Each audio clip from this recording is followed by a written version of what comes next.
Listo, muy buenas tardes a todos los asistentes y en especial a los panelistas. Reciban un cordial saludo de mi parte. Mi nombre es Carolina Sánchez y soy una de las integrantes de la iniciativa Enlace Directo. En el día de hoy nos hemos reunido para hablar de un tema tan importante como es la ética de lo público. Creo que todos nos quejamos de la sociedad que puede ser un poco deshonesta en algunas ocasiones, pero nadie se ha detenido a mirar cuál pueden ser las distintas soluciones desde las distintas disciplinas.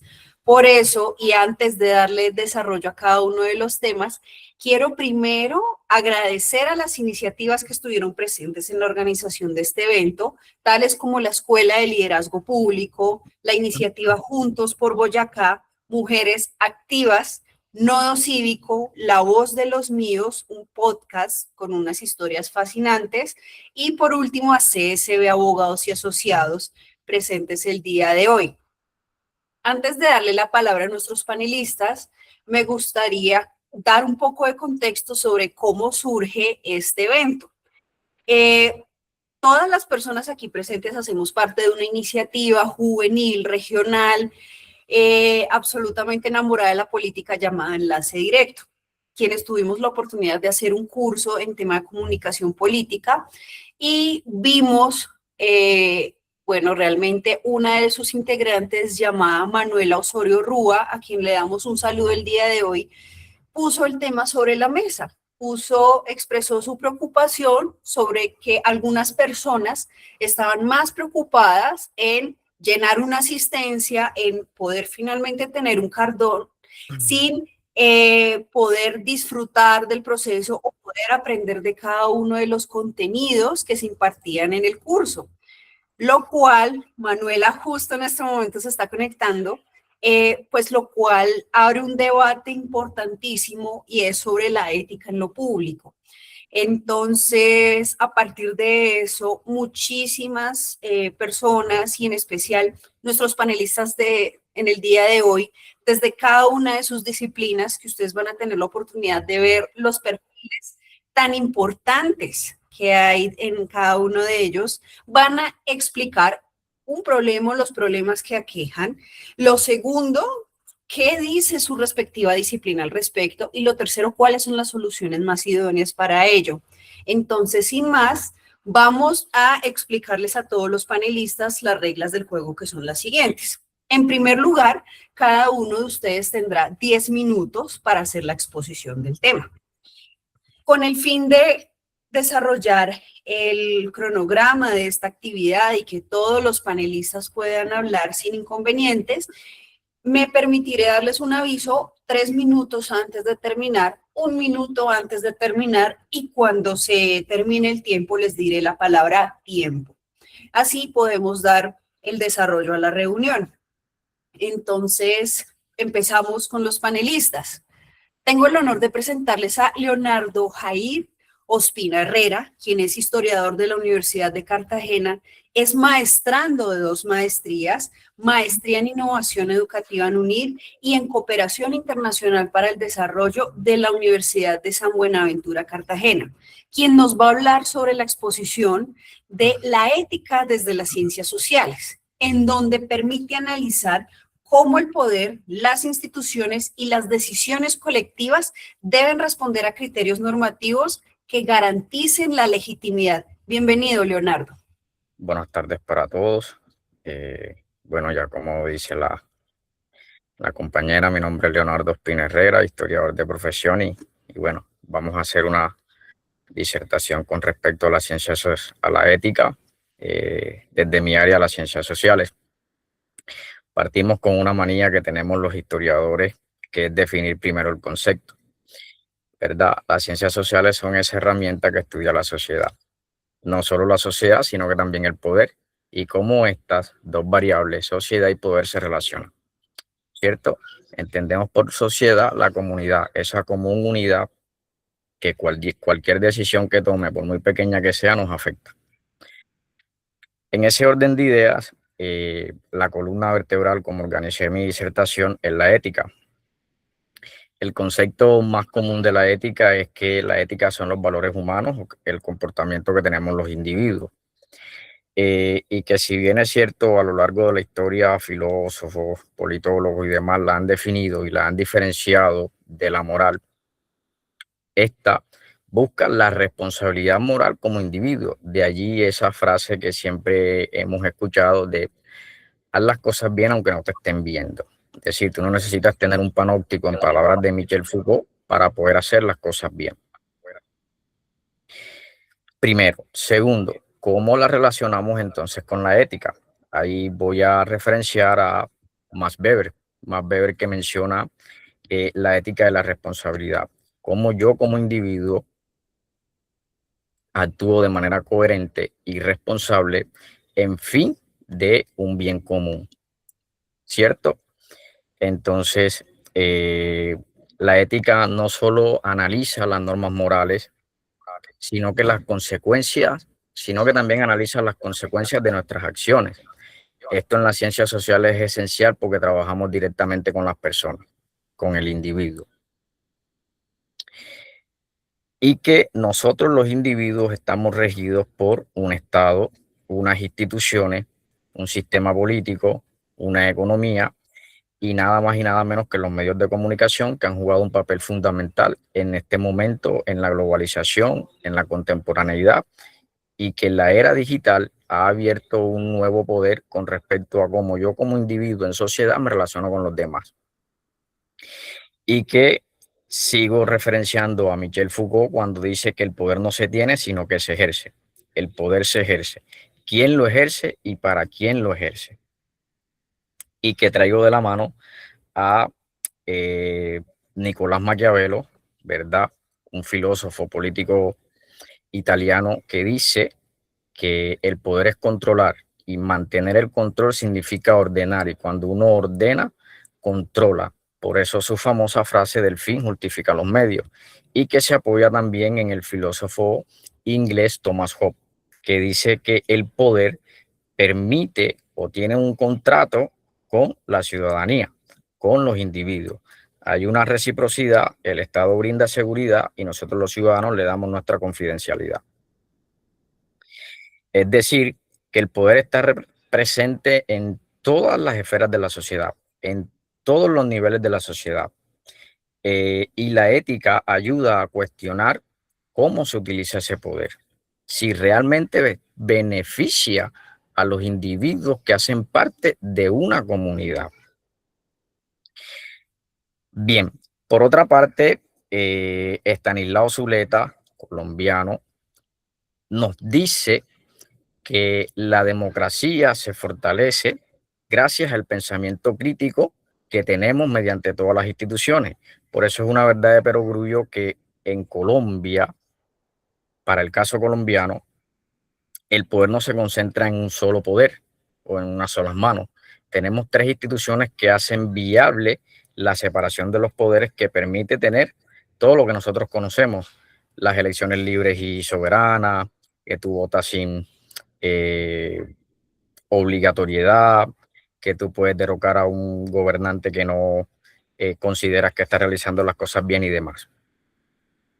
Es decir, que pensar críticamente fortalece el sistema democrático, que podríamos pensar que no es perfecto, pero de todos los sistemas que se ha experimentado históricamente ha sido el que mejor ha resultado para una forma de gobernar.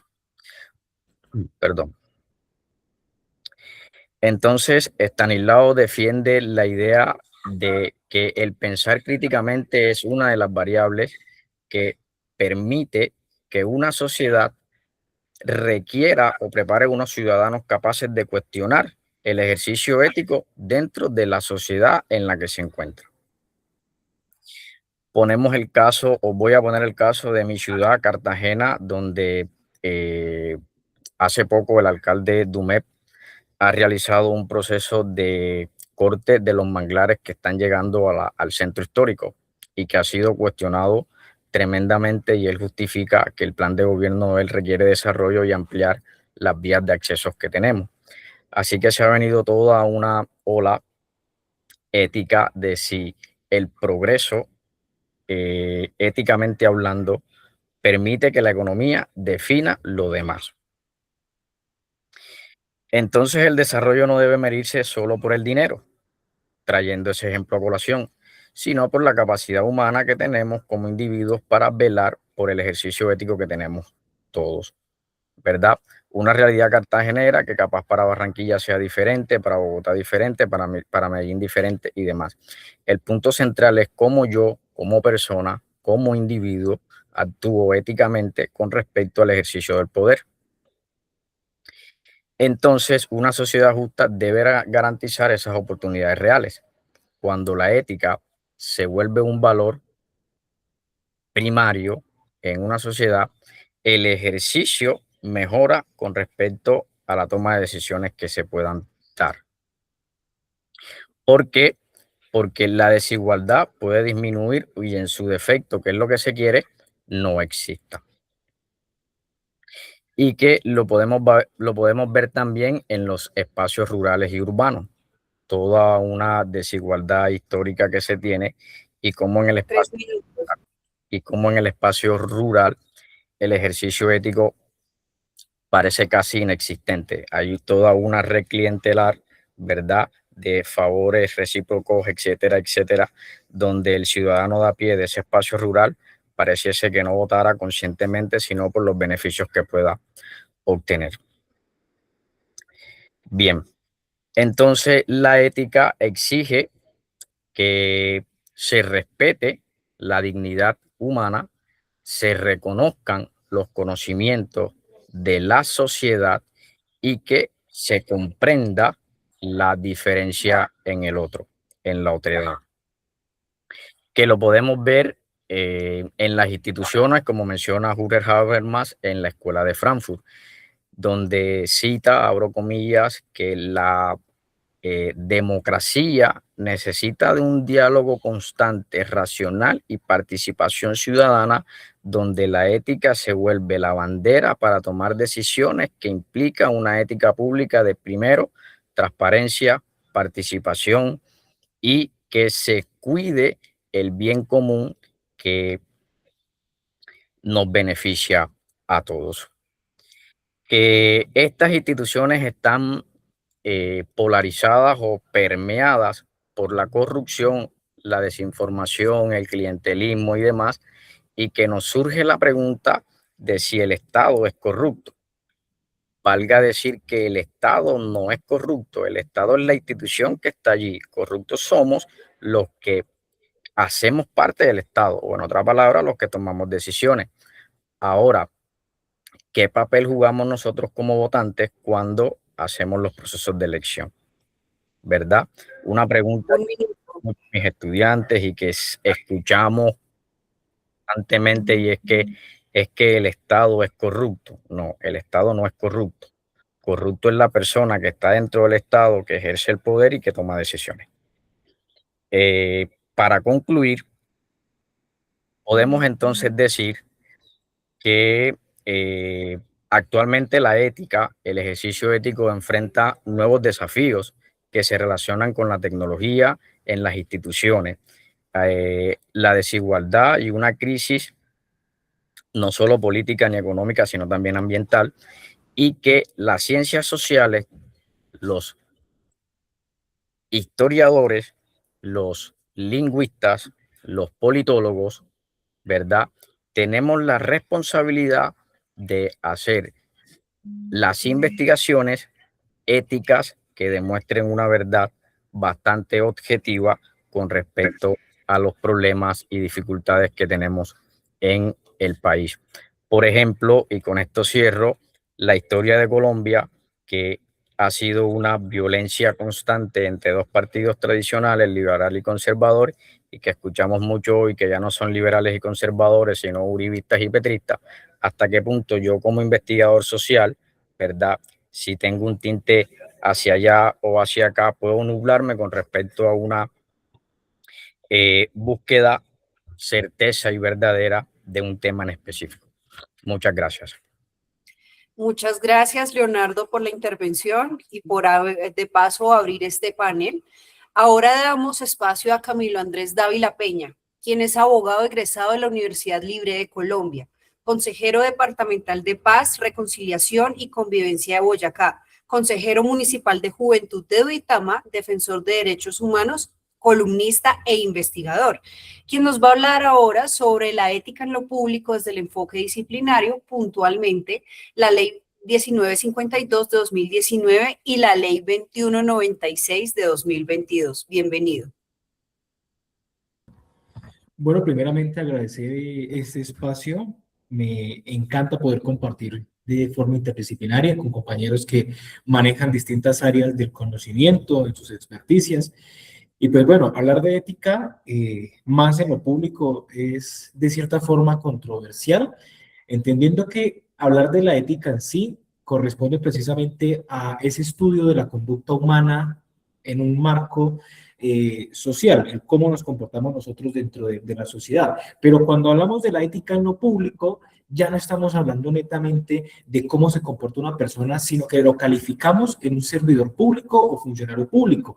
Entonces vemos que ya estamos limitando ese marco hacia cómo se maneja la administración pública, recordando que el servidor público no administra recursos, sino que administra la confianza o la fe pública, lo cual entonces ya empezamos a entrar en materia y nos damos cuenta de que hoy en día hablar del derecho disciplinario casi siempre nosotros lo remontamos a esa titularidad preferencial que tiene la Procuraduría General de la Nación para sancionar bajo previa investigación a aquellos funcionarios que se alejan de los principios básicos de la función pública, que son constitucionales, artículo 209, donde precisamente vemos como la celeridad, el criterio de igualdad, pero también los propios fines del Estado, artículo segundo de nuestra Carta Magna. Y entonces cuando ya empezamos a ver esto, pues nos damos cuenta de que más allá de servir en base a lo público, es cómo se comporta el servidor público. Colombia es lamentablemente un país donde los panoramas departamentales, municipales y mismo orden nacional presentan muchas falencias precisamente, y de hecho el compañero Leonardo mencionaba algo muy importante en palabras de Michel Foucault, y era el panóptico. No es posible para el Estado colombiano mantener esa visión respecto al comportamiento, la conducta de servidores públicos con base en la ética pública constitucional y disciplinaria del Código Único Disciplinario que modifica al Código General Disciplinario. Entonces, claro, ahí es cuando nos damos cuenta de que no solo la Procuraduría General de la Nación es la que se encarga de abrir ese tipo de investigaciones o de hacer la veeduría frente al comportamiento de servidores públicos, sino que también están en juego las personerías distritales, como en el caso de Cartagena de Indias, como en ese caso de Bogotá, o las personerías municipales, como aplica para los otros municipios de los 32 departamentos de nuestro país. Pero ahondado a ello, también están en juego o el rol de los ciudadanos. Muchas veces creemos que el servidor público va por encima de la ciudadanía en general, ignorando que para efectos constitucionales nosotros vendríamos siendo los jefes por defecto de quienes se encuentran orquestando, trabajando o ejerciendo funciones públicas. Entonces, partiendo de eso, pues estamos viendo que Colombia no ha respetado en cuanto a los servidores públicos esta ética. Se alejan precisamente por intereses individualistas. Muchas veces pues hemos presenciado casos de corrupción, lo cual es preocupante porque es que no se necesitan grandes escándalos de corrupción para entender que las pequeñas circunstancias que se normalizan a largo plazo terminan ocasionando precisamente esto. Digamos, ahí también entra la parte del dolo y la culpa. Cuando se juzga a un servidor público, no se hace, digamos, por el grado de intención, sino por el hecho de o hacerlo con pleno conocimiento e intención de ocasionar un daño a esa confianza pública, o por el contrario, en base a la negligencia, que es decir, que en base a sus funciones, si omite cumplirlas a cabalidad, como en teoría le corresponde por medio de su contrato, pues directamente lo que hace es una afectación a esa confianza. Entonces, digamos que de cara a la realidad que tenemos con la ciudadanía en general y cómo se aplica el derecho disciplinario para el marco de los servidores, lamentablemente estamos muy atrasados, pese a que la norma es clara. Considero incluso que es una norma perfecta. Colombia en materia disciplinaria goza de una normativa muy clara, muy expresa, pero ante todo muy amplia, donde se le da primacía al debido proceso, pero lamentablemente cuando se tiene en cuenta esto, pues nos percatamos de que también permite de cierta manera, dilatar esos procesos. Y entonces, ¿qué nos llevamos nosotros la sorpresa? De que los mismos funcionarios, reconociendo o sabiendo que han violentado la ética pública, usan curiosamente las herramientas que ésta le brinda para violentarla aún más o para incluso terminar en la impunidad. Entonces, esto también en las nuevas generaciones, y ya hablo como joven, como consejero de juventud y consejero departamental de paz, pues lo que hace es crearnos una imagen totalmente diferente a lo que la política, a lo que la legislación, a lo que los espacios de representación, los espacios de participación deberían llegar a terminar representando. Y es precisamente el trabajo mancomunado de servidores públicos, de la ciudadanía y de los respectivos entes de control, sin necesidad de que tenga que haber una presión o que se necesite legislar una ley que termine ratificando lo que otra ley dice, como es el caso colombiano, donde tenemos más de 11 millones de leyes y la gran mayoría de esto son modificaciones parciales, modificaciones totales o directamente derogan porque una ley no cumplió con las funciones que el legislador tenía presente. Entonces, eso también nos deja la pregunta de si realmente quienes están ocupando, por ejemplo, en el Congreso de la República, han cumplido a cabalidad con las funciones que se les da con base en la confianza pública. Entonces, hablar, pues, digamos, de la ética pública a un nivel de juventud es muy complicado y lo quiero enfocar en esta parte porque el derecho disciplinario, si bien es muy concreto al momento de aplicarlo, siento que tiene muchas trabas. Para un joven es muy complicado poder estar al tanto de cuáles son las conductas o cuáles son cuál es la negligencia de un servidor público de cara a las actividades o funciones que debe realizar. Digamos, un joven no es tomado en serio desde el momento en que se acerca a una alcaldía, por ejemplo. Tiene muchas trabas y cuando, digamos, adquiere estos espacios de participación como los consejos de juventud, donde por ley estatutaria tienen que poder articularse con las alcaldías, con las personerías y los distintos estamentos del subsistema de participación, el departamental y el nacional, pues vemos que son ignorados. Entonces, ¿cómo podemos ejercer esa sabiduría, lo cual no debería ser el deber ser? Se supone que el servidor público debe servir precisamente y respetar esa ética pública sin necesidad de que nosotros, por detrás, estemos ejerciendo presión. Entonces, el debate aquí es si realmente la ética pública se está respetando en lo público o si lamentablemente estamos frente a un sistema legislativo que carece de todos los criterios necesarios para entender que no se trata de sancionar la conducta, sino de tener una visión más preventiva.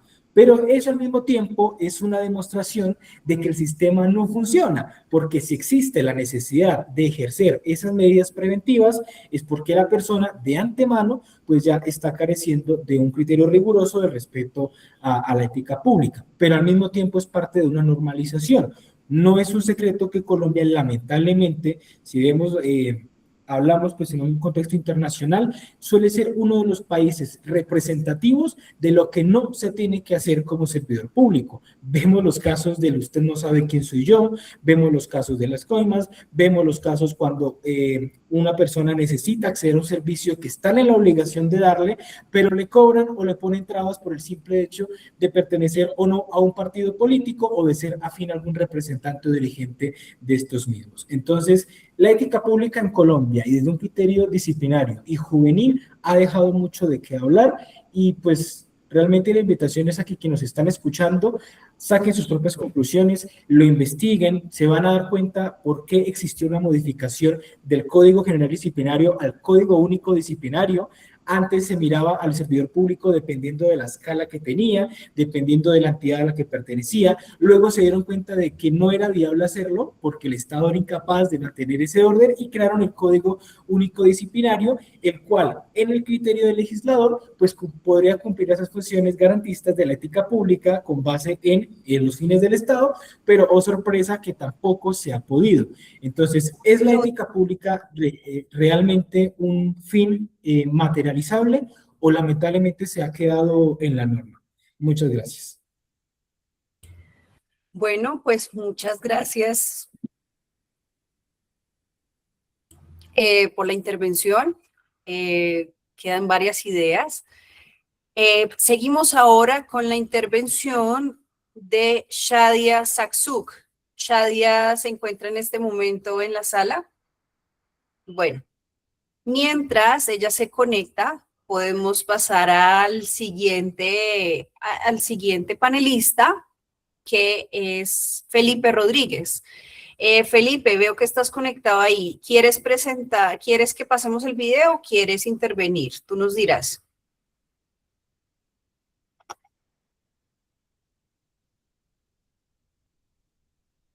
Bueno, dado que previamente se había acordado con Felipe la intervención de él nos envió su video, así que vamos a proyectarlo. ¿Quién nos va a hablar sobre la ética del contador? Antes presento a Felipe. Felipe es estudiante de Contaduría Pública en la Universidad Nacional de Colombia y aspirante a doble titulación con Economía. Él nos va a hablar sobre la ética del contador, definida aquella como la fe pública que tiene la sociedad en los contadores. Por eso es de gran importancia que sean profesionales actualizados con la normativa, íntegros y honestos. A continuación les vamos a mostrar el video donde nos explica todo esto en detalle.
Perdón, ¿ustedes están escuchando el video? No, ¿No? no se escucha. Ok. Vamos a trazarlo de una vez. Me confirman si ahí sí. Tampoco. Ok. Vamos. No, regálenme un segundo. Miramos cómo solucionamos este tema.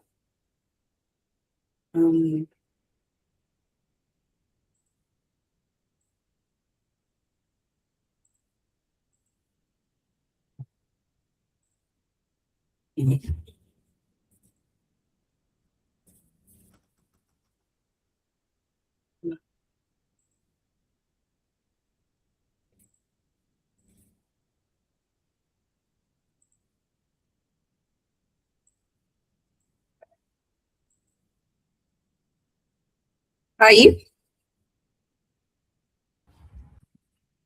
Está en stop. ahí, Nada, no se escucha tampoco.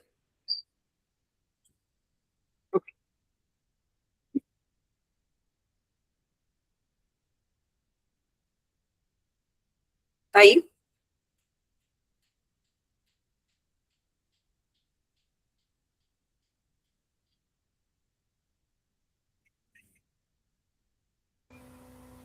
Tampoco se escucha.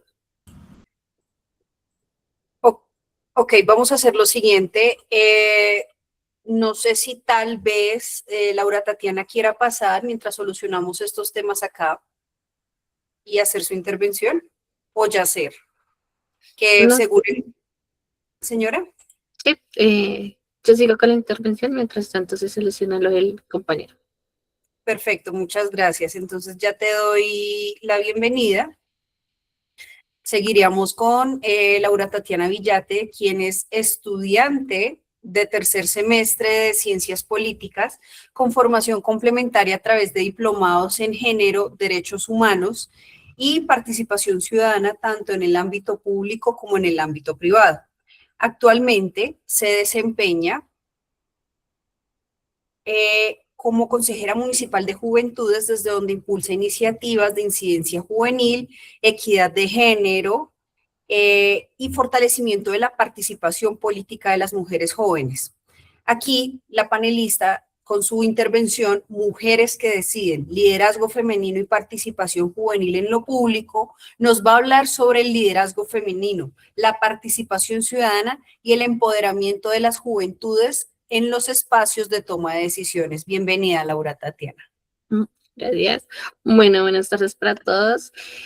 Bueno, como la intervención ya la hicieron, estudiante de Ciencias Políticas, tercer semestre, consejera municipal de Juventudes de un hermoso municipio que se llama Sotaquira, Boyacá. Y actualmente hago parte de dos fundaciones, una que se llama Mujeres Activas, la cual yo soy la fundadora de esta, y de Juntos por Boyacá, que soy la cofundadora, donde trabajamos ámbitos de derechos humanos, y también todo tipo de trabajo social.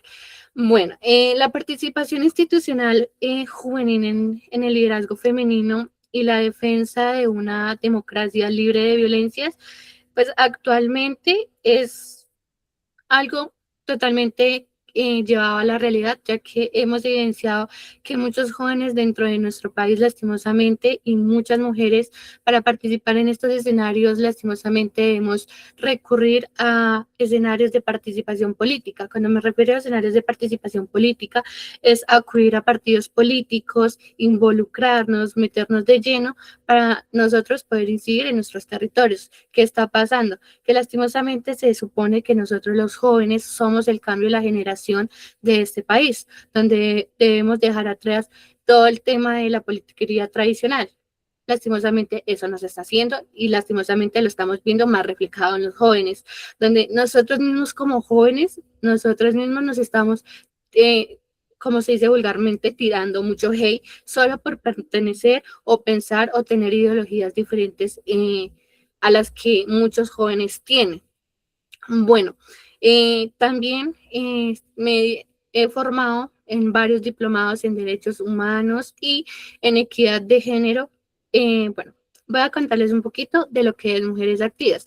Mujeres Activas nació precisamente para construir colectivamente una unión en mujeres para prevenir y para también tener claras cuáles son las violencias de género que aún se viven y que aún nosotros como mujeres normalizamos, porque nosotros normalizamos todo tipo de violencias sistemáticas, económicas, psicológicas, familiares, etcétera. Entonces, lastimosamente, nosotras como mujeres en estos escenarios ha sido un poco difícil trascender, porque como mujeres no tenemos los mismos espacios que los hombres tienen.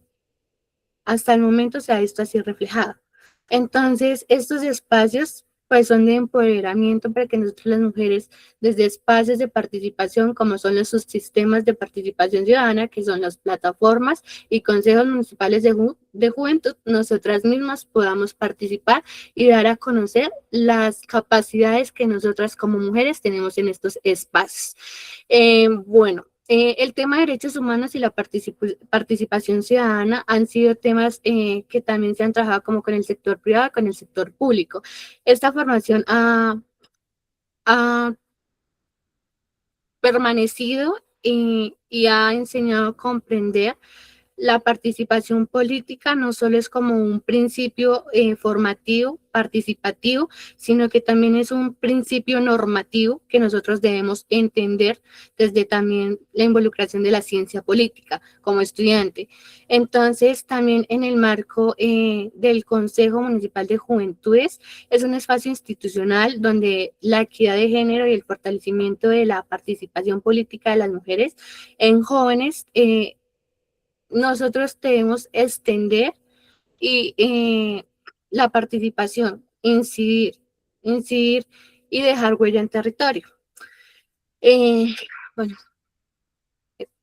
espérame, es que es mi primer panel, entonces entenderán que estoy como con nervios. Tranquila, te cuento que estamos súper bien de tiempo porque incluso tenemos 20 minutos ganados. No hay ningún problema, este no es un panel académico, este es un panel informal, mucho más relajado, sin el rigor científico, entonces el escenario es todo tuyo, no hay problema. Bueno, ¿cómo voy de tiempo? Aún muy bien. Vas muy bien, sí. Listo. Bueno, sin embargo, hay muchos espacios donde las mujeres, pues, en lo público sigue siendo un acto de valentía. Es como, "Jue madre, me lanzo y lo que Dios quiera", pero pues con la fe de que como nosotras como mujeres podemos, somos capaces de trascender de lo que pues la gente dice y de lo que opina.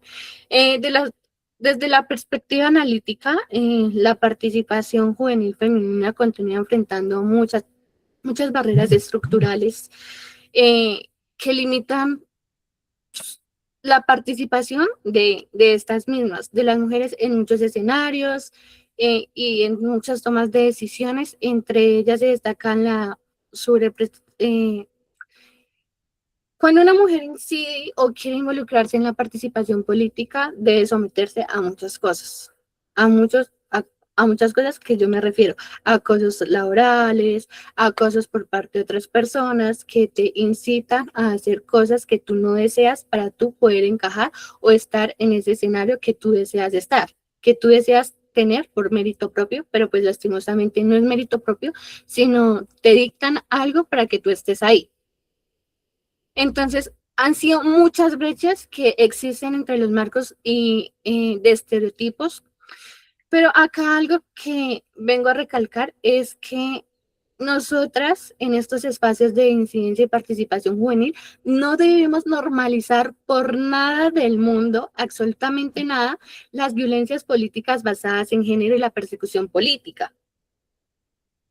El hecho de que tú tengas una ideología diferente, a que no pienses como otros piensan o que no te sientas cómodo en un lugar que pues al principio te representaba como persona, como las banderas que tú querías llegar a liderar y que ya no te sentías nada cómodo ahí y quieres dar un paso al costado y seguir con tu liderazgo, ya independientemente de lo que fue tu proceso en X o Y cosa, debes seguir, te lo deben respetar. ¿Qué pasa? Que normalmente esto no se respeta.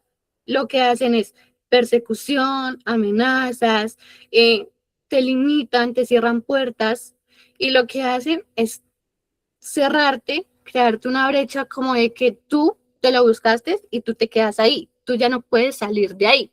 Y normalmente eso muchas mujeres y muchas personas lo viven, pero nosotras como personas no, o sea, lo normalizamos y ya, o sea, pasó esto, lo dejo ahí.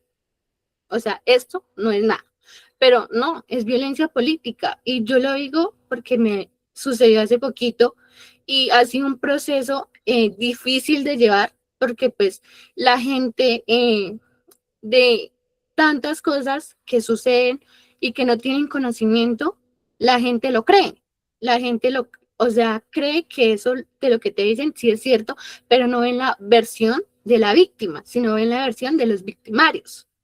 Cosa que lamentablemente en pueblos aún acá en Boyacá y en Colombia se sigue normalizando y no es así. Entonces, nosotras como mujeres y como personas que sufrimos estos tipos de violencias, persecuciones y demás, debemos tener claro que también existen muchas líneas, muchas soluciones de atención para darlas a conocer, porque normalmente estas violencias políticas se dejan y no se vuelven a tocar.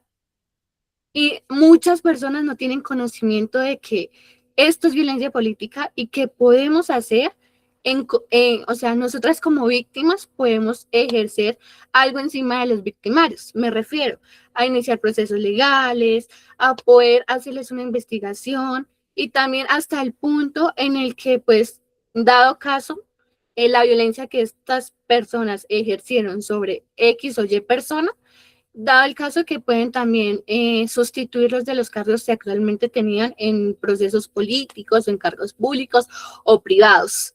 Y creo que hasta ahí dejo mi intervención. Tienes 3 minutos todavía. Ah, todavía, yo pensé que, bueno, bueno. Por otro lado, bueno, bueno, sigo con los 3 minutos. Bueno, por otro lado, como afirmaba Rita Segato, la violencia contra las mujeres no es un solo problema individual, sino es un problema colectivo, tampoco no es una herramienta de control social que busca perseverar y, y tener como la jerarquía del poder. O sea, estas experiencias me han llevado a reconocer algo fundamental en la participación, que no ocurre de la manera automática o autónoma de la participación que se constituye o se define y se sostiene en que se constituye, sino que nosotras como mujeres debemos seguir con las luchas que muchas mujeres han traído atrás, seguir alzando la voz, alzando el poder de que sí, nosotras podemos incidir, tenemos participación, tenemos voz, tenemos participación en todo escenario, y que tengamos presente también que nosotras como mujeres no somos un sexo débil, somos mucho más de eso.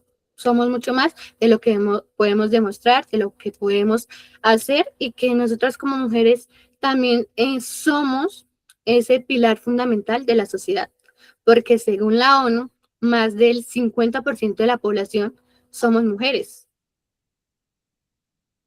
Entonces, y más del 50%, 60 y algo por ciento de nosotras en las mujeres en espacios de participación pública, en espacios de participación política, en cargos de participación, somos una minoría súper pequeña, somos un 10-12%, que lastimosamente aún duele que sea una minoría pequeña, pero que demuestra que nosotras como mujeres sí podemos llegar a espacios y escenarios de participación política en cargos que sí merecen tener las mujeres, tanto que hombres también los merecen tener. Entonces, nosotras como mujeres también demostramos que sí podemos llegar a esos espacios. Y creo que ya se acabaron los 3 minutos. Bueno, te quedaban 30 segundos, pero nada, felicito el esfuerzo que hiciste, porque sabemos de la preparación que hubo detrás a los asistentes. Les cuento el apoyo de Laura desde el día 1 que se quiso proponer este evento. Entonces, que este sea el primero de muchos paneles, tienes unas muy buenas ideas y nada, aquí súper bienvenida cada vez que lo necesites, ¿vale? Felicito. Y de paso, ojalá haya suficiente tiempo para hablar de mujeres activas y que más mujeres que estén acá se puedan vincular al tema. Ahora, revisando los temas técnicos, vamos a darle paso, ahora sí, a Felipe. Quiero que me confirmen, porfa, y dependiendo de eso, en caso de que sigamos teniendo problemas técnicos, le daríamos paso a Shadia. ¿Estarían de acuerdo? Perfecto. Vamos entonces a compartir la pantalla de Felipe y ustedes me confirmarán si tienen audio. Listo.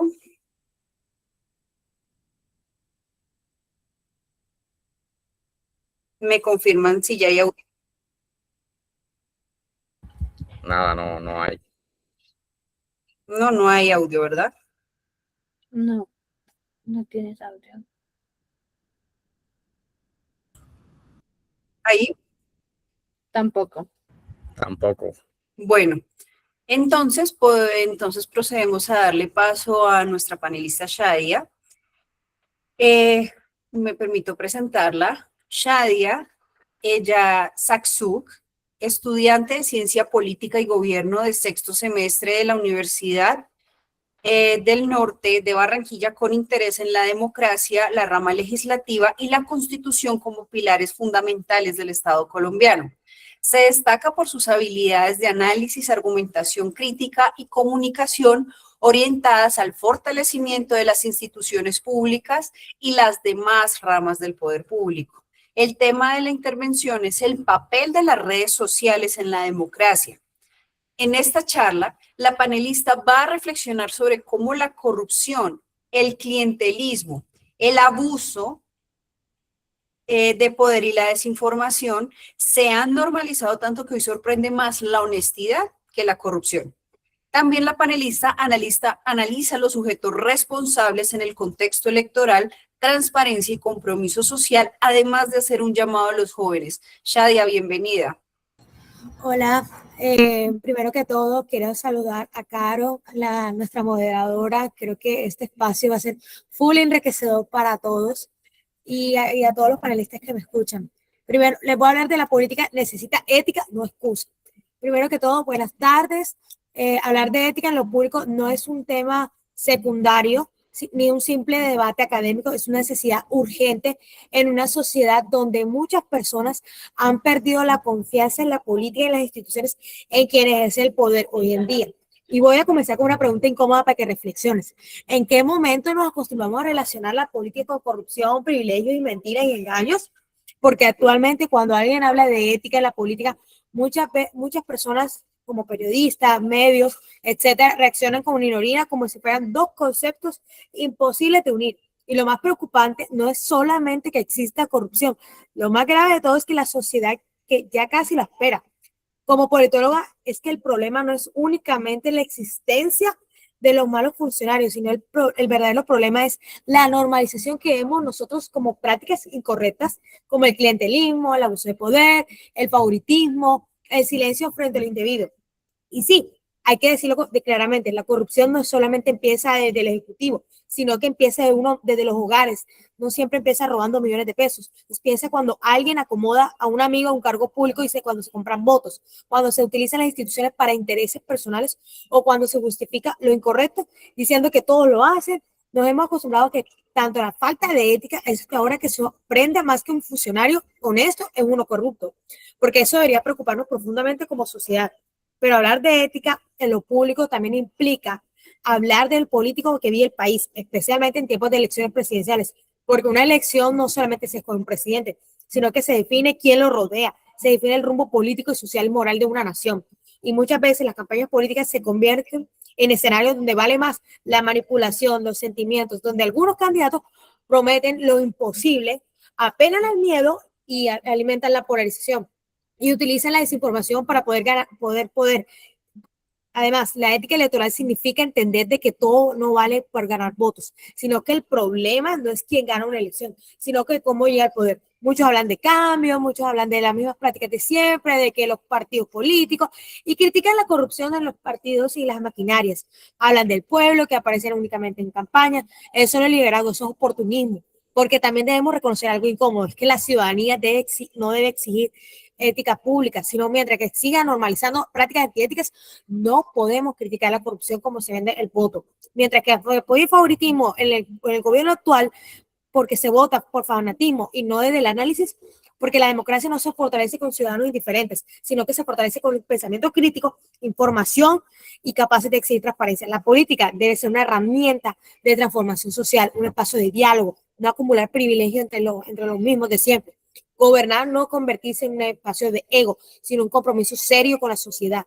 Y cada decisión pública tiene consecuencias reales a los colombianos, a la comunidad en general. Mientras unos desvían recursos a otras personas, a campañas, otros bien sin oportunidades, sin educación de calidad, sin acceso digno a salud y sin garantías básicas. Por eso creo que nuestra generación tiene una responsabilidad enorme, nosotros como colombianos, recuperar el valor público y devolver la dignidad a la política. Necesitamos líderes con principios, con coherencia, con carácter, líderes que entiendan que el poder no es un privilegio personal, sino una responsabilidad con millones de personas. Y quiero cerrar con una reflexión para ustedes. Colombia no se destruye únicamente por la corrupción del gobierno actual, sino que también se destruye cuando la sociedad deja de indignarse cuando la mentira se normaliza y el poder importa más que los principios. Por eso, la ética en lo público no es solo defender buenas prácticas políticas, es defender la democracia, nuestro futuro, la confianza de nosotros mismos y el futuro del país. Y muchas gracias, moderadora y mis compañeros de panel, y que tengan una bonita tarde. Muchas gracias, Shadia. Shadia, tienes 6 minutos. Si los quieres usar, los quieres ceder a algún panelista, como quieras. Bueno, yo digo que es realmente la situación de que uno tiene que entender que la ética no tiene que comprenderla nada más en la parte de la parte de la carrera personal, sino simplemente en la parte pública. ¿A quién estamos eligiendo? Vamos a elegir en los próximos 4 años. ¿Qué presidente vamos a elegir? ¿Vamos a elegir un presidente de que sus principios no existan? ¿De que alguien ceda sus principios? No, hay que ser coherente, hay que ser consciente y tener pensamiento crítico. Entonces los invito a ser conscientes, a que nosotros podamos pensar con pensamiento crítico, porque a veces nos cuesta, a mí me cuesta elegir un presidente. Por ejemplo, yo lo he votado para presidencia en mi primera vez, pero uno cuando elige por presidente tiene que pensar, ok, yo voy a votar por el sentimiento o por propuesta. Si voy a votar por sentimiento, yo digo, bueno, X candidato me representa, pero sus propuestas me convencen o no. Esa es la paradoja. Y yo quiero que invitarlos a ustedes en las carreras que se desempeñen a pesar del pensamiento crítico, que todas las carreras tienen ética, todas. Hasta mi pareja que estudia filosofía. Mi pareja me decía, es que uno tiene que tener ética en la vida, en los principios, en lo que uno cree. No puedes decir de un día para otro que no existe ética. Claro que sí existe la ética. En la parte pública, yo creo que voy a dar una enseñanza al gobierno actual, es qué clase de ética estamos transmitiendo a los colombianos. Si es una ética donde el favoritismo, donde lo que llegue el gobierno, los mismos de siempre, donde van a estar el que le apoyó en campaña, el que lo está ascendiendo, el que es superintendente. O sea, uno tiene que pensar realmente a quién vamos a elegir durante estos próximos 4 años. ¿Qué presidente queremos para nosotros? ¿Qué presidente queremos que nos gobierne? ¿Qué presidente nos representa nuestros pensamientos, nuestros ideales? Uno no debe votar por emociones, cosa que el error peor de Colombia. Colombia ha sido gobernada porque nosotros hemos elegido por sentimientos y no por pensamiento crítico, ¿sí? Y yo creo que la mayoría de nosotros mismos elegimos a un candidato que nos gusta nada más porque nos gusta, no porque tengamos argumentos sólidos. Entonces, para que sepan de que en realidad uno tiene que determinarse por el pensamiento crítico por a quién vamos a elegir, ¿sí? 3 minutos. Entonces yo considero que uno debe ser sincero, que esperemos que usted voten a conciencia, con pensamiento crítico, con determinación. Así que, como les digo, escuchen, se les recomiendo mucho. Lo que yo hago siempre en ciencia política es analizar los planes de gobierno de cada candidato presidencial. No, por ejemplo, yo admiro la gente que es feminista. Yo soy feminista, pero no me representa una mujer como hoy en día. Hay mujeres que me representan y otras que no. Pero uno tiene que ser sincero de que escoger un proyecto político que realmente lo representa a uno, no por emociones, sino porque tiene que ver los planes de gobierno de cada candidato. Entonces, les dejo esa tarea para ustedes. Bueno, Shadia, muchas gracias por tu intervención. Gracias por compartir estos temas.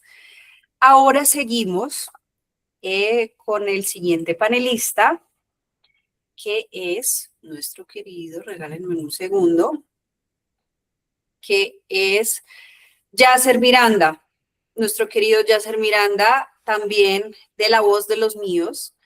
Yasser Miranda es un profesional quien estuvo 12 años, nada más ni nada menos que en la Policía Nacional de Colombia y 5 años como investigador judicial en la parte aduanera. Actualmente es estudiante de maestría en investigación social. A continuación viene con su intervención ética en la investigación aduanera.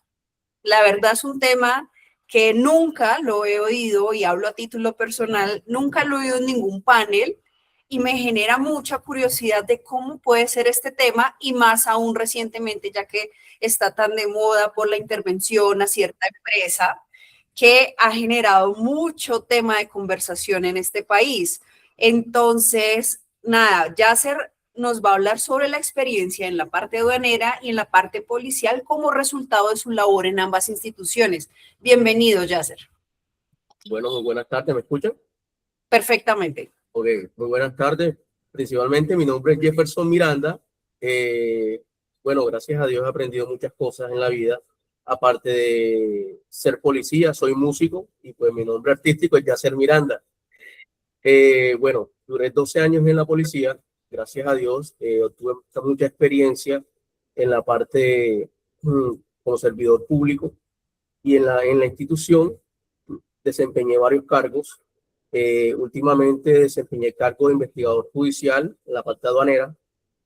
La ética en las instituciones es muy compleja debido a que muchas personas, igual que yo, quizás de pronto vemos una perspectiva diferente, pero cuando anclamos a lo real, ya es otra realidad.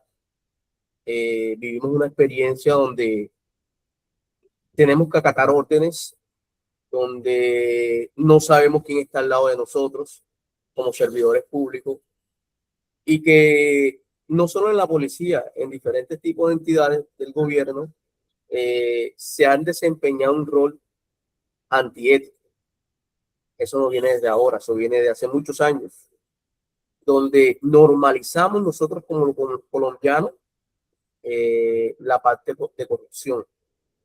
Inicialmente en Colombia, muchos de nosotros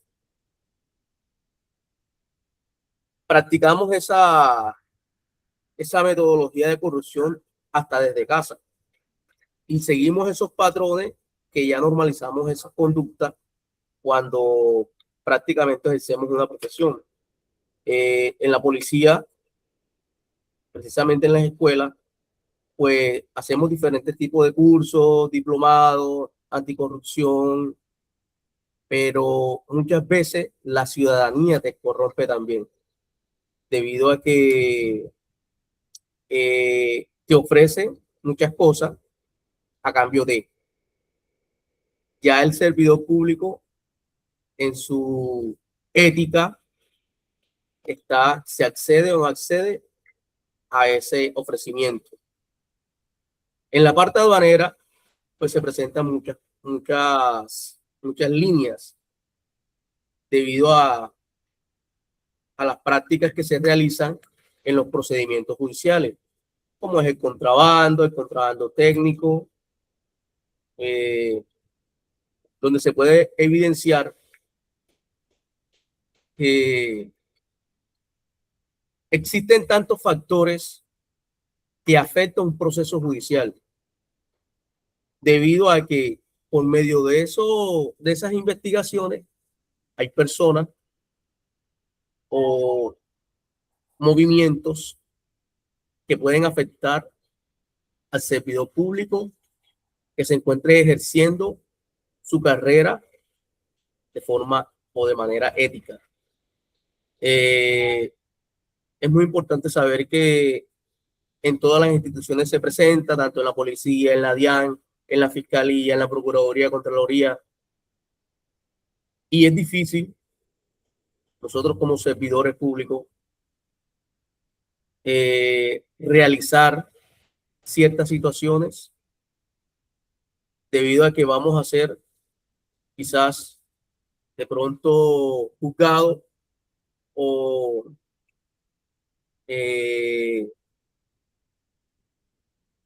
movido, como dice uno vulgarmente, en la institución, por quizás hacer lo que en verdad nos toca hacer.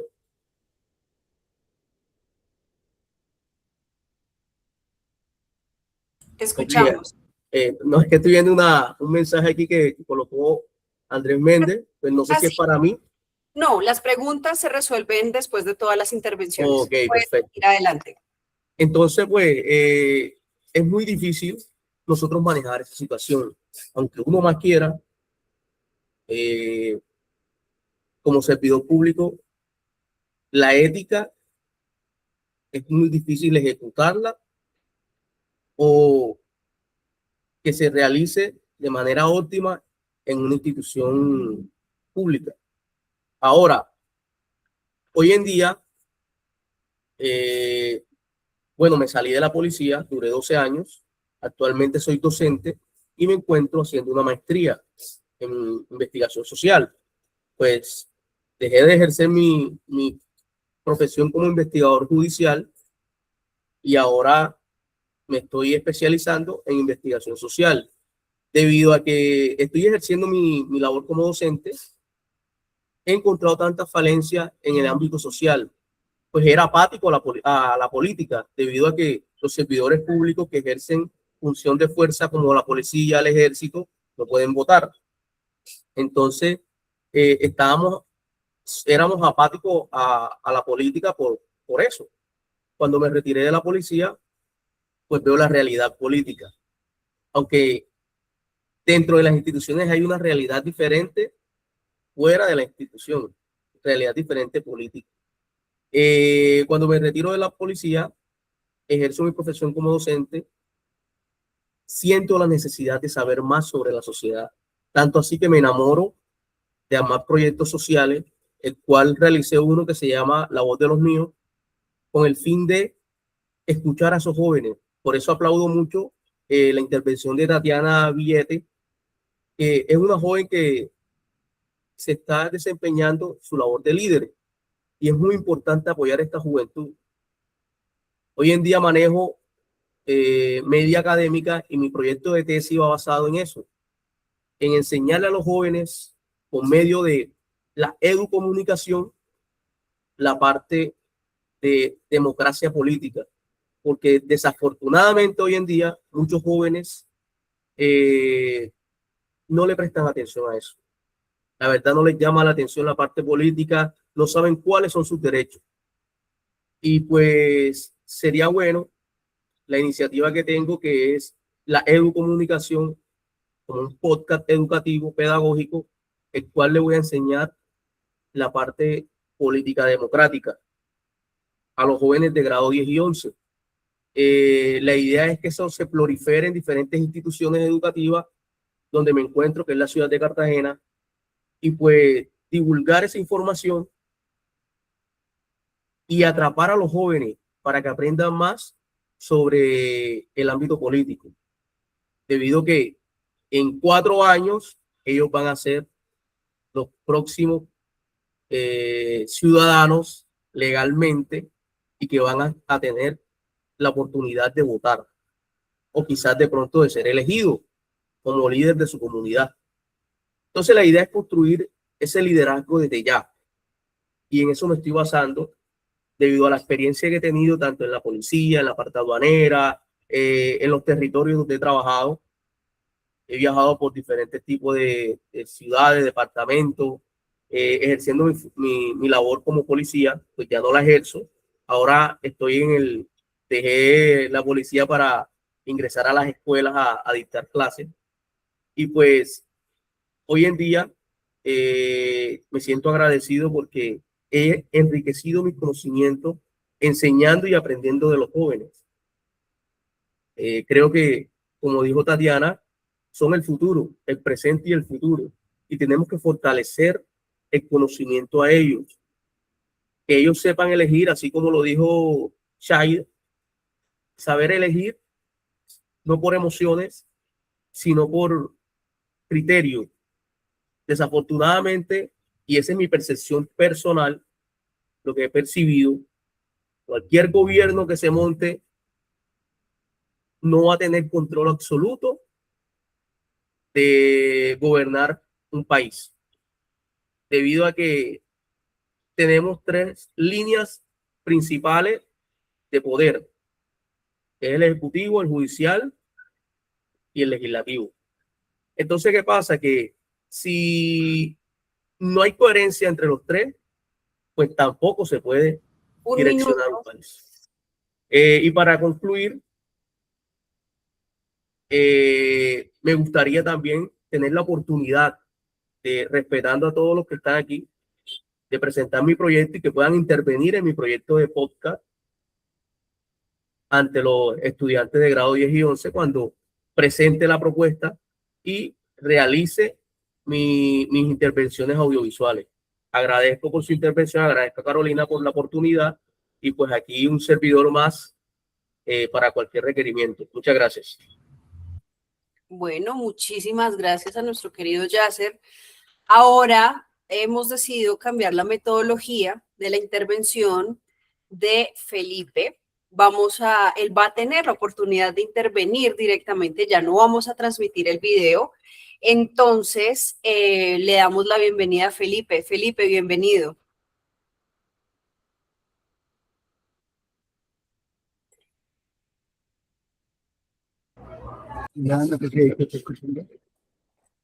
Si nos puedes hablar un poco más fuerte, te agradeceríamos mucho. Es que no, pero voy a mirar si se puede compartir el video, es que no puedo hablar en este momento bien. Ok, adelante. Buenas tardes Se oye perfecto el video. a todos. Muchas gracias, Carolina, por la presentación. A los demás panelistas y a las personas que están viendo esta charla, espero estén muy bien. Ahora vamos a hablar de la ética en la profesión contable, que como Carolina decía es algo fundamental. Y ustedes se preguntarán por qué. La respuesta es que es muy importante y nos puede afectar a todos. Algo es del nivel micro como personas, hasta el nivel macro como sociedad, país y mundo. Listo, entonces ahora empecemos hablando del caso colombiano. Los fraudes económicos como lo son el de Odebrecht, la ONGRD, Saludcot y demás EPS han afectado la situación y la credibilidad y reputación de contadores y auditores. Ese es un problema de grandes proporciones, ya que es un proceso que pasa por varias personas, ya que hay alguien que lo registra, alguien que lo piensa, lo ejecuta, lo entrega, etcétera, y es algo que ha ayudado a que se quiebre el juicio ético.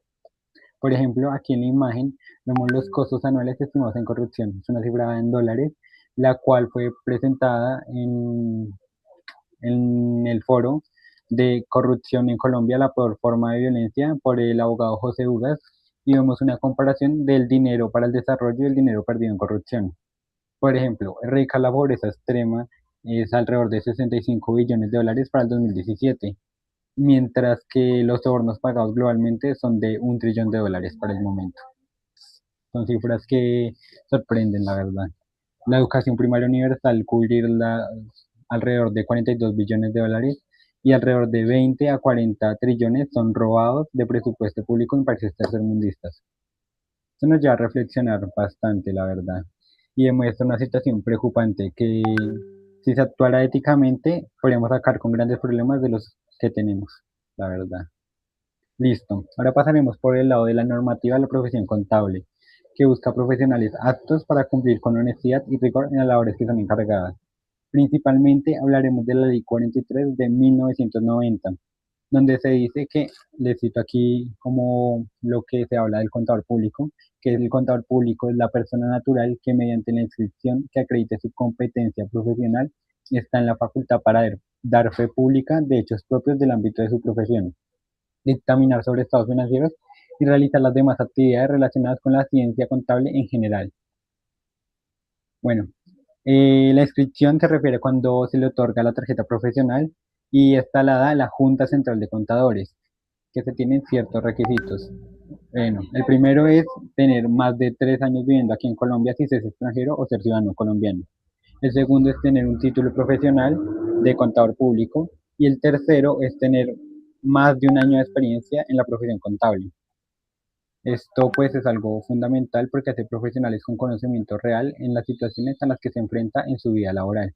Obviamente se puede ejercer sin la tarjeta profesional, pero no se va a poder firmar ni realizar auditorías, ya que la firma representa la responsabilidad que tiene el contador. Entonces por eso es que la experiencia de ser por ahí como auxiliar contable o algo relacionado. Pues me imagino que han escuchado el caso de Juliana Guerrero, la cual decía ser contadora pública, pero que no contaba con una tarjeta profesional y aspiraba para un cargo público, contadora pública de la Universidad de San José. Pero la realidad iba mucho más allá y es que no tenía ni siquiera el técnico de contadora que decía tener, ni asistencia, ni prueba de saber pro, ni nada de eso se evidenció. Algo que demuestra que hace todavía falta ética tanto personal como institucional. Listo. También en la ley nos hablan del código de ética. Entonces son como las cualidades que tiene el contador, que en resumidas cuentas nos habla de honestidad, rectitud, imparcialidad, criterio libre frente a intereses personales y externos también, cumplimiento, reserva, apego a la ley, normativas, formación continua, ya que tenemos que ser profesionales como actualizados con la norma, si se actualiza algo, algo así, tenemos que estar pendientes, entre otros factores. Además, existen otras conductas que construyen confianza, entre las cuales se pueden destacar, no sé, certificar información fiel a la realidad, firmar o certificar hechos de información financiera previa verificación. Ya les dije que la firma del contador es muy importante y, por ejemplo, pues un contador no va a hacer todo lo que se necesita en una empresa, ¿no? Para eso hay auxiliares y eso, pero él es encargado de firmar eso. Y por ende tiene que revisar que eso esté bien hecho porque al firmar es responsable de eso. También tenemos que conservar la reserva profesional, ejercer cargos cumpliendo el régimen de inhabilidades, incompatibilidades y conflicto de intereses, diligencia y debido cuidado en el cumplimiento de las obligaciones profesionales, velar por la debida conservación y custodia de libros y documentos de sus clientes, entre otros factores que nos pueden ayudar. Digamos que también en esta ley del artículo 23 al 26 se nos hablan de de las consecuencias que se tiene al quebrantar la confianza y la responsabilidad en la fe pública. Se nos hablan de más que todo como cuestiones fiscales y profesionales. Entonces va desde amonestaciones, multas, suspensión o cancelación de la tarjeta profesional. También la Junta Central de Contadores tiene una web donde, digamos que boletea a los contadores públicos que quebrantan esta confianza. Entonces vemos ahí que se nos muestra el nombre completo de la persona, la cédula de ciudadanía, el cargo, la sanción, como las que aparecen acá, las tres de arriba, durante el tiempo y las fechas, y como que si uno le dan ver conducta puede ver a más detalle qué fue lo que pasó. Además de esta ley colombiana, existen diversas normas internacionales que regularizan la ética, como es la ley Sarbanes-Oxley del Senado de Estados Unidos en 2002, donde se fijan nuevos estándares contables para la firma de propiedades públicas o las cotizantes en la bolsa de valores, ya que estas sí son muy importantes y más adelante les contaré un caso. Bueno, en un análisis que puede realizar a esta situación y teniendo en cuenta también un artículo de la profesora Julie Marcela Soler Rico y Luis Fernando Valenzuela Jiménez, llamado Una reflexión sobre la necesidad de repensar la ética en la educación contable. Puede evidenciar que hay diversos factores y errores que hacen que se cometan actos antiéticos. Por ejemplo, digamos el caso de Comoda, donde pues me imagino que la mayoría conoce que era maquillaje de informes y de balances para hacer mostrar mejor una gestión, que la Betty lo hacía por diversas razones, pero la realidad es que hay muchos casos similares que van mucho más allá de la ficción, y este es el caso de Enron, un, como una empresa de energía de Estados Unidos, la cual cogió y protagonizó una situación muy fea, la situación con mayor como fraude registrado, entre los mayores fraudes registrados en Estados Unidos, donde también se maquillaban cifras y ocultaban malos resultados y manejos extraños que se hacían dentro de la empresa, donde se incurrieron en diversos delitos y errores para gran parte de la ciudadanía. Esta era una empresa que brindaba servicios públicos, tenía acciones en la bolsa y muchos empleados. Eso trajo despidos masivos a los trabajadores cuando se dieron cuenta de la realidad de la empresa e incluso estafa a ellos, ya que una parte del sueldo se les pagaba como acciones de la empresa, lo cual pues no tenían nada porque esa empresa ya no valía nada. Al manejar el servicio de energía también mantuvo a California y muchos estados con constantes apagones, y de esa empresa cuando se conoció como toda la realidad, hubo muchos de la junta directiva que estuvieron presos, incluso una persona de ellas se suicidó. Y esto pues es algo también que afecta mucho la reputación, personas como en la bolsa de valores que cotizan también son las más implicadas, por eso es que también en contabilidad se separan en tres grupos las normas.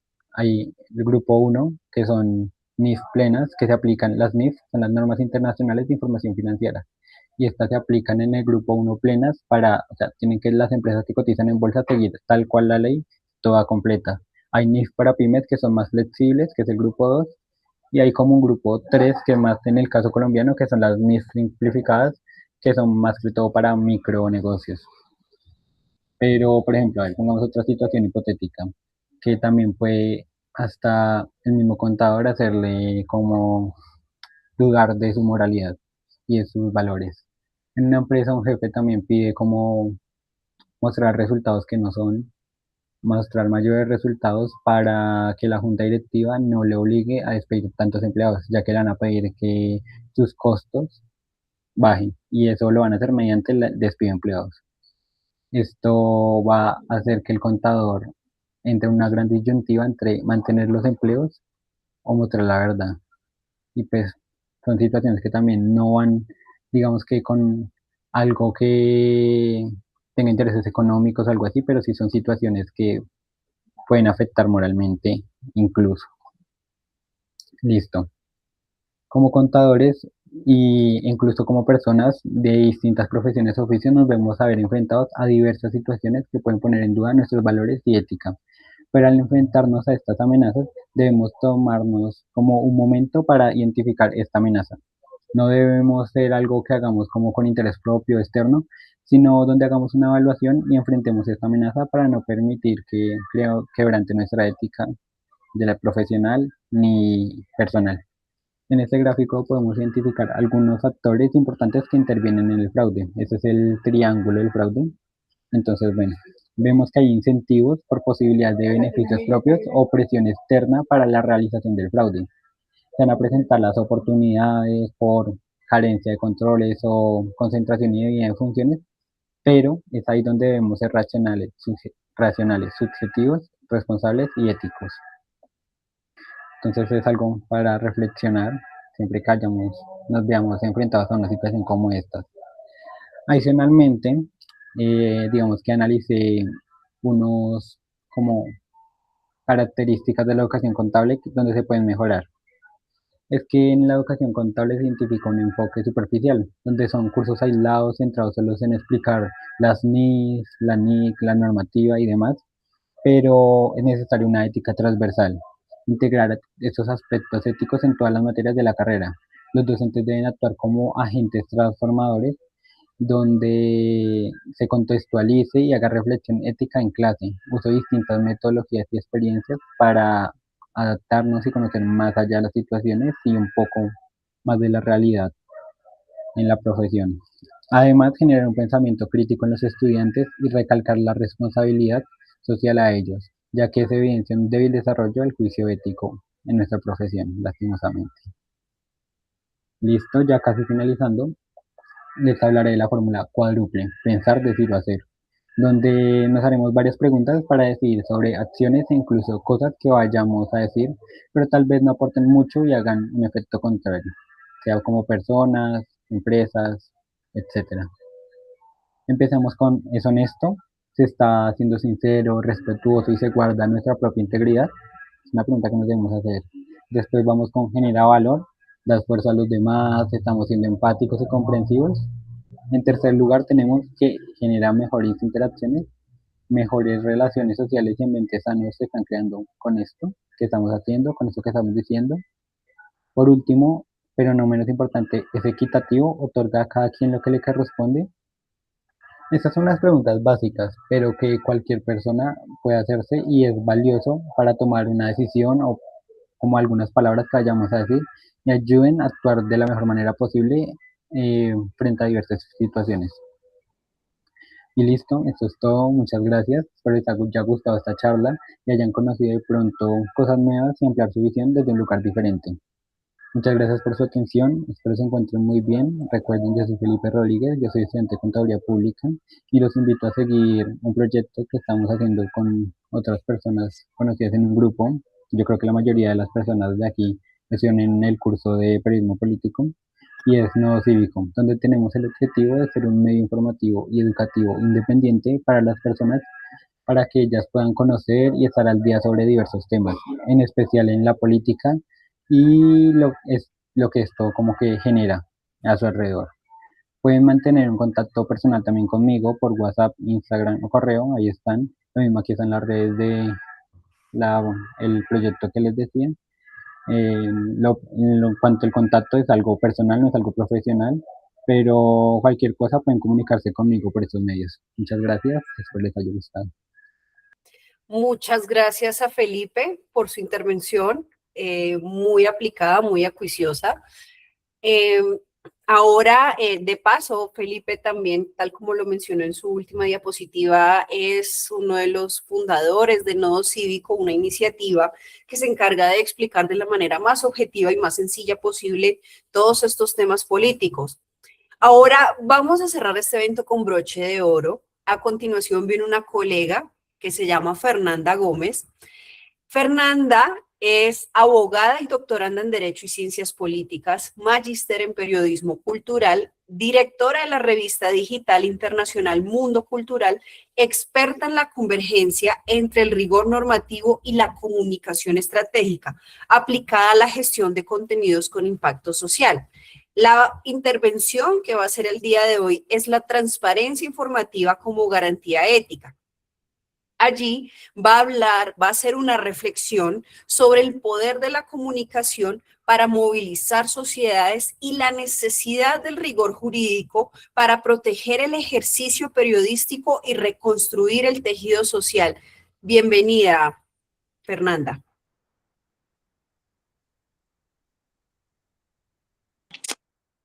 Carolina, muchas gracias. Un cordial saludo para todos. Y ya, estamos bien, verificando sonido, perfecto. Sí, está perfecto. Sí, se escucha bien. Listo, muchísimas gracias. Pues es un placer estar con ustedes hoy. Qué panel, qué auditorio que tenemos hoy aquí en esta charla, verdad que muy bonito haber podido estar y compartir con ustedes y cruzarme en el camino con estos profesionales o pues estudiantes que ya están en ese proceso y junto con Carolina, que ha moderado a la perfección esta charla. Bueno, pues es un gusto acompañarlos en esta jornada donde la reflexión técnica se encuentra con la responsabilidad humana. Antes de profundizar en los conceptos que hoy nos convocan, quisiera yo que cada uno de ustedes haga una pregunta con total honestidad. Esta pregunta no es para responderla en voz alta, pero sí para confrontar el silencio de su propia conciencia. ¿Cuántos de ustedes han tenido entre sus manos un informe técnico, contable, legal o investigativo que, a pesar de cumplir los requisitos de la ley y tener todos los sellos de autoridad, parecía como diseñado específicamente para que nadie lo pudiera entender? Pues ese sentimiento de confusión, de una barrera infranqueable ante la información, no es un accidente de redacción ni un error de estilo. Es un síntoma de un problema mucho más profundo. Muchas veces en el afán y del ejercicio diario, en la presión por resultados, por cumplir las funciones del cargo, hemos caído en el error de confundir la ética con el simple cumplimiento de las normas. Y pues no, como abogada les digo, con conocimiento de causa, que se puede estar perfectamente dentro del marco legal y se puede tener cada coma, cada punto, las palabras con una sintaxis perfecta, pero sin embargo, estar fallando profundamente en la ética. Pues la ética, ya lo explicaba nuestro primer conferencista que abrió esta charla de ética, no es un concepto estadístico que se guarda en una carpeta de un cumplimiento normativo allá para los abogados, para sacarlo solo cuando llega la auditoría o cuando llega y se cae un escándalo, sino que la ética es una acción pública, es algo que se vive y se demuestra en cada interacción. El mayor enemigo de la integridad no siempre es la mentira abierta, no. Pues esa mentira abierta, descarada, no. El enemigo más peligroso es la opacidad, esa sombra gris donde la información existe pero no se revela, o donde se revela de tal forma que resulta inútil, o se revela parcialmente, ¿sí? El derecho al silencio es una herramienta procesal válida frente a un juez. Ustedes habrán escuchado cuando dicen ¿cómo es que dicen? Cualquier palabra puede ser utilizada en su contra, ¿cierto? En las películas. Pero en la vida pública, en el ejercicio empresarial y en la construcción de sociedades, el silencio se percibe casi siempre como una confesión de culpa o como una falta de respeto al ciudadano. Entonces, vean que hoy les propongo mirar la transparencia informativa no como un factor que las organizaciones le hacen al público, sino como una garantía ética fundamental. Porque un informe que no se entiende que por más de que esté en español y que nuestro idioma natal sea español, es un informe que en el fondo busca ocultar la verdad bajo un manto de una complejidad innecesaria, ¿sí? Ahora entonces veamos un análisis de realidades, ¿ya? Entonces, de situaciones que hay, que hoy en día están ocupando las primeras planas, como ya lo había dicho Carolina, y que nos obligan a reflexionar. Casos recientes como el de la empresa Lily Pink, por traerlo a colación solamente a manera académica. Y las investigaciones aduaneras que han generado tanto ruido en el panorama nacional nos sirven de espejo. Cuando una marca que está presente en la cotidianidad de los hogares, que viste a las familias, que forma parte de la economía popular y que ha sido denominada como una startup que surgió muy rápido en Colombia, pues que enfrente cuestionamientos sobre su credibilidad o sobre sus procesos de importación, el primer instinto de los asesores suele ser buscar un refugio en el tecnicismo jurídico. Entonces empiezan a rodear de murallas de términos complejos para ganar tiempo. A ver qué logran hacer allá adentro, en las oficinas. Pero analicemos esto desde la ética de la información, que es lo que nos ocupa hoy realmente. ¿Qué sucede cuando existe un abismo insalvable entre lo que se dicen los libros contables y en las oficinas cerradas y lo que la empresa le comunica a sus trabajadores, a sus proveedores, a los clientes? Pues es ahí donde la ética se fractura de manera irreparable. Si la comunicación de una organización se utiliza para maquillar un dato técnico, para camuflar un error en la aduana o bajo la narrativa de la eficiencia, o para confundir a la opinión pública en general con ambigüedades, pues el comunicador está cometiendo una falta grave, como la que puede estar cometiendo el contador que altera un balance. Aquí que alguien también fue panelista de esa parte contable lo podrá ratificar. No hay diferencia moral entre el que altera el número y el que distorsiona la palabra. Nosotros como estudiantes de nuestro curso de comunicación o periodismo tuvimos que haber aprendido la importancia de comunicar. En el periodismo de investigación, vean que solemos decir que la luz del sol es el mejor desinfectante. Eso es lo que nos da la transparencia total en la palabra. La ética informativa nos obliga a ser proactivos, a no esperar una sentencia judicial o una sanción administrativa para empezar a ser honestos. Ahora, la responsabilidad de una marca líder como esta, de una institución o de un profesional como lo que estamos tratando ahorita, es la rendición de cuentas a tiempo real. Cuando hay un ocultamiento, es la antesala de la sospecha. Ojo con esto. Ahí hay algo. Es el camino más corto hacia la destrucción de la confianza social y empresarial. Es un activo. Gracias. Es un activo que toma décadas construir y apenas segundos destruir. La pregunta que debemos hacernos en este momento es si es legal callar o si es ético hacerlo mientras hay un entorno que exige claridad. Bueno, vamos a intentar aquí como acortar un poco o hablar más rápido. En este panel es un punto de encuentro de saberes interconectados que no puede trabajar aislado, ya porque estamos finalizando esta charla de todos ustedes, entonces puedo ir tocando de a poquitos ya para terminar y darle el cierre y las conclusiones.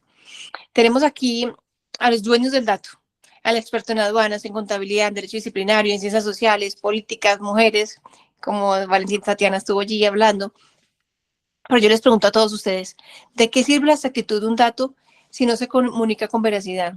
¿De qué sirve la perfección de una cifra si su propósito es engañar? Entonces dirijámonos a esos expertos en contabilidad y aduanas, por ejemplo. Un informe tributario puede ser una obra maestra de la técnica, pero si su redacción busca que solo un experto lo descifre, mientras que el ciudadano común se pierde en ese laberinto de términos, de números y de falta de ética, ¿no? La claridad no es solo una cuestión de estilo literario, no. es una decisión moral, es el respeto por el otro. Le pregunto a nuestro panelista del derecho disciplinario, le digo, gran parte de los procesos sancionatorios que hoy cuestionan nuestros despachos nacen de una comunicación deficiente, para que sepan y se den cuenta. El profesional que no sabe o no quiere explicar sus actos termina siendo juzgado, o por no solo por lo que hizo, por su incapacidad de ser transparente o por lo que dejó de decir. La sospecha nace donde termina la explicación clara. Ahora los panelistas de ciencias políticas y el de sociales. No existe una democracia real sin información de calidad. Si nosotros nos comunicamos de forma ética, estamos manipulando el equilibrio del poder y vulnerando a los más débiles. Bueno, y aquí hablando para Tatiana, que ya la había tratado, pero no voy a cortarla. Para poder concluir, terminando ya esta tarde, quiero dejarles un desafío que va más allá de esta sala, a todos ustedes y por supuesto a los invitados y a Carolina. La transparencia informativa no consiste en subir un documento digital de 500 páginas o en un portal de internet para decir que se cumplió con la publicidad. Esto no es transparencia, eso es burocracia informativa, es otra forma de ocultamiento. La verdadera garantía radica de la ética en el esfuerzo consciente y valiente por ser entendido por los demás. Ojo con esto, tenemos que darnos a entender a los demás y no utilizar palabras técnicas. Es tener el valor de pasar de la pregunta de conveniencia, ¿qué puedo ocultar legalmente sin que me sancionen?, a la pregunta de qué debo informar por honestidad y respeto a la comunidad. Mil gracias. Bueno, muchísimas gracias por tu intervención. Hemos finalizado la primera parte, que es la de las intervenciones. Ahora vamos a dar respuesta a la pregunta que nos hace aquí nuestro asistente Andrés Miguel. Andrés Miguel nos pregunta, ¿qué tipo de criterios tenemos que tener en cuenta a la hora de elegir un candidato, más allá de si me gusta lo que dice? ¿Quién quisiera responder, Andrés Miguel? Ojalá desde su disciplina me colaboran, por favor, levantando la mano y con eso puedo dar el orden de intervención.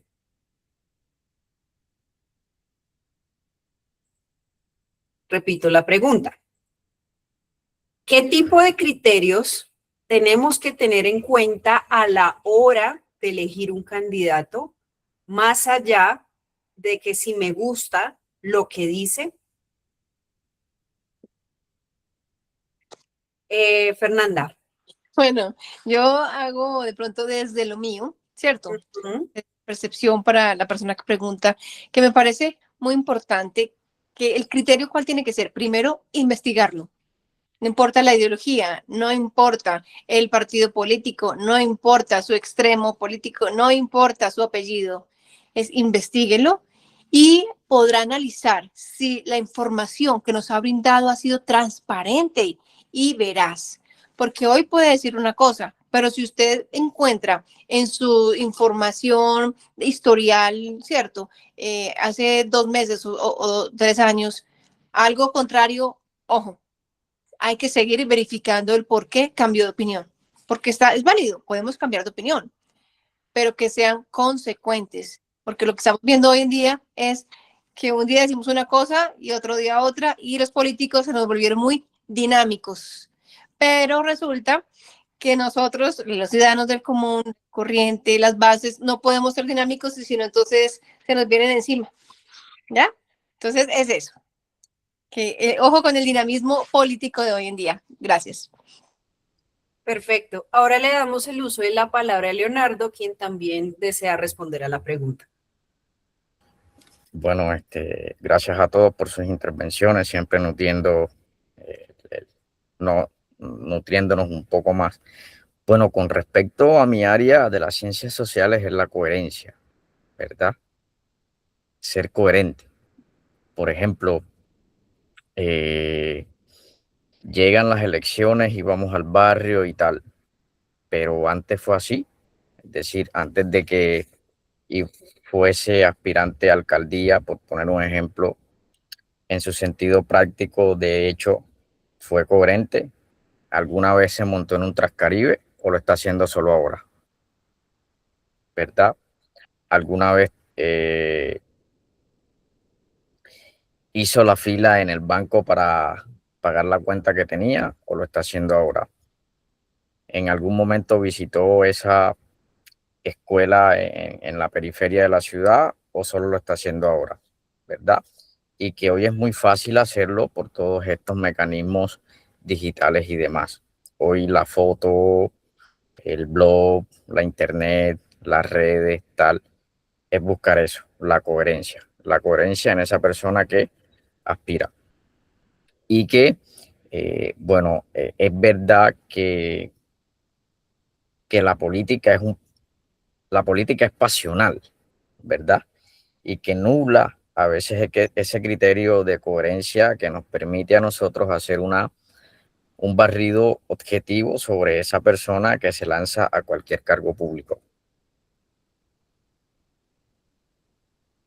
Perfecto, muchas gracias. Veo una mano levantada de Fernanda. No sé si quisieras hacer una réplica. ¿No? Perfecto. Andrés, veo que estás ahí conectado. ¿Deseas comentar algo al respecto?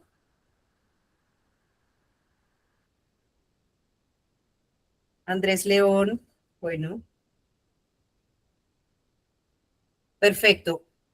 Ahora el segundo punto de esta segunda parte y es, ¿hay algún tema a los panelistas que ustedes les hubiese gustado ampliar? O sea, que quieran añadir al respecto, que quieran enfatizar en algo. Bueno, entonces pasamos a la tercera. Fernanda. Gracias. No, realmente pues al ser esta nuestra primera charla, ¿cierto? Es como un inicio y el objetivo es que nos quede grabado para poder ir difundiendo y multiplicando a manera de academia, ¿sí? Sí. El objetivo es seguir con nuestros paneles, nuestras charlas y poco a poco vamos trayendo más invitados que lo volvamos bien interesante para que la gente empiece a interactuar con nosotros. Perfecto, muchas gracias. Entonces, poco a poco, pues vamos, es como más bien dando temas en cada charla. Gracias. Perfecto. Y ahora cerramos con esta parte que es como un pitch. Vamos a hacer un pitch para cada una de las iniciativas que están presentes el día de hoy. Entonces, aprovechando que hiciste tu intervención, cuéntanos sobre la Escuela de Liderazgo Público. Fernanda. Ok, sí, perfecto. A ver, nosotros venimos trabajando desde hace un tiempo atrás con una red de mujeres emprendedoras, pero entonces al querer nosotros apoyar, no apoyamos económicamente, sino con formación para sus emprendimientos, nos dimos cuenta que las mujeres pueden ser emprendedoras de bienes, de servicios o en otros liderazgos, y dentro de eso está el liderazgo político. Así se llama nuestra escuela de liderazgo político, pero es bien interesante porque aquí nosotros tenemos un gran reto y es hablar neutral. Realmente es llegar a la academia, a la historia, sin tener nada de partidismo, que es lo que nos está apartando hoy en día. Desafortunadamente, los líderes políticos que tenemos hoy se han enfrascado en unas discusiones que nos apartan a la sociedad y se está generando ese tipo de violencias que no es conocido para nadie. Por lo tanto, hay nuevas generaciones de políticos y queremos incentivar esas posibilidades, pero siempre con una nueva cultura. Esa cultura que de golpe o se ha perdido o bueno, hoy no tenemos. Queremos incentivar el diálogo sin partidismo, el diálogo neutral, y eso está muy charro porque la gente intenta, pero no se puede cuando tenemos que estar hablando, expresando algo, siempre nos sale la cosita, la incomodidad hacia el que no es nuestro. Entonces es un ejercicio muy bonito, muy dinámico, de mucha construcción y que pues obviamente los invito a que lo logremos, lo hagamos, participemos. Estamos siempre cuidándonos mucho en el tema de redes porque esto es algo de construcción, de poquito a mucho, a multiplicadores. Tiempo. Y pues es un minuto para cada iniciativa. Okay. ¿Cómo te pueden seguir en redes? En redes así. El arroba. @escuela de liderazgo político. En Perfecto. Instagram. Estamos comenzando, no habíamos sido muy prudentes en no manejar redes, pero bueno, ya estamos como arriesgándonos porque hay un grupito como selecto que podemos intentar construir desde la palabra. Perfecto, muchas gracias. Ahora, 1 minuto para mujeres. Sí, por favor, déjenos en el chat de WhatsApp las iniciativas para que nos podamos seguir y demás. Ahora, 1 minuto para mujeres activas.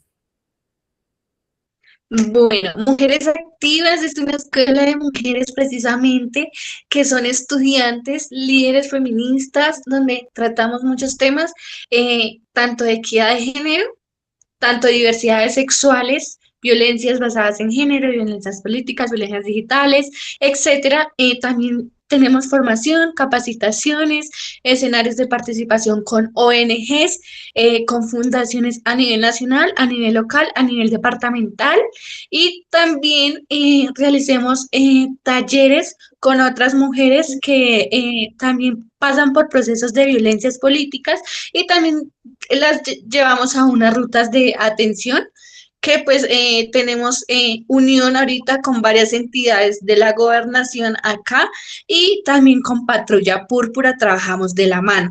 En redes sociales nos encuentran como Mujeres Activas Oficial, ya comparto el link de pues para que nos comiencen a seguir, y ahorita traemos una escuela de liderazgo a nivel nacional e internacional con varios panelistas que también extender la invitación para que hagan parte de y si alguien quiere ser panelista y maneja un tema en equidad de género o con mujer, bienvenido sea.